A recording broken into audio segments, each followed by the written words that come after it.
brought to you by Palvi Agrico. आता शेतीसाठी जे काही लागणार ते घरपोच मिळणार, तेही मोबाईलच्या एका क्लिकवर.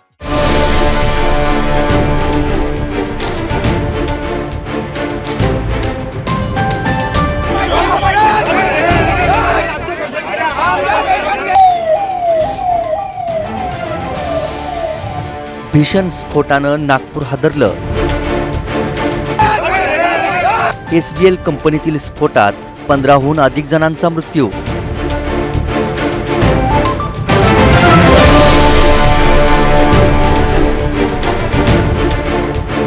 नागपूरच्या काटोल तालुक्यातील राऊळगावमध्ये भीषण स्फोट झालाय.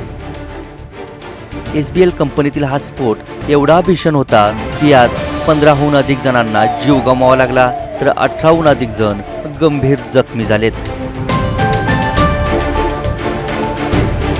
मिळालेल्या माहितीनुसार स्फोटकं बनवणाऱ्या SBL कंपनीत सकाळी 6च्या सुमारास मोठा ब्लास्ट झाला. भीषण स्फोटानंतर परिसरात मोठा आवाज झाला.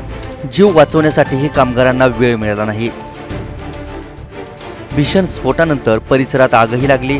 कंपनीत स्फोटावेळी जवळपास 35 कामगार काम करत असल्याची माहिती असून यात महिलांची संख्या अधिक असल्याचं कळतंय. पोलीस आणि अग्निशमक दलानं माहिती मिळताच घटनास्थळी दाखल होत बचाव कार्य सुरू केलं. मात्र तोपर्यंत होत्याचं नव्हतं झालं होतं.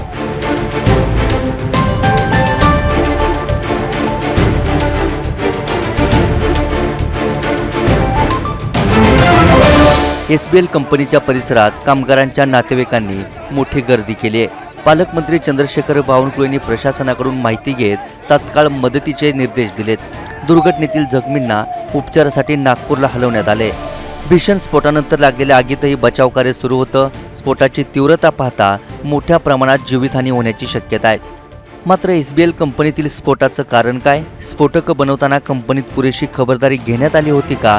कामगारांना प्रशिक्षण दिलं होतं का? या प्रश्नांची उत्तरं तपासानंतरच मिळतील. नागपूरहून योगेश पांडेसह ब्युरो रिपोर्ट, मुंबई तक.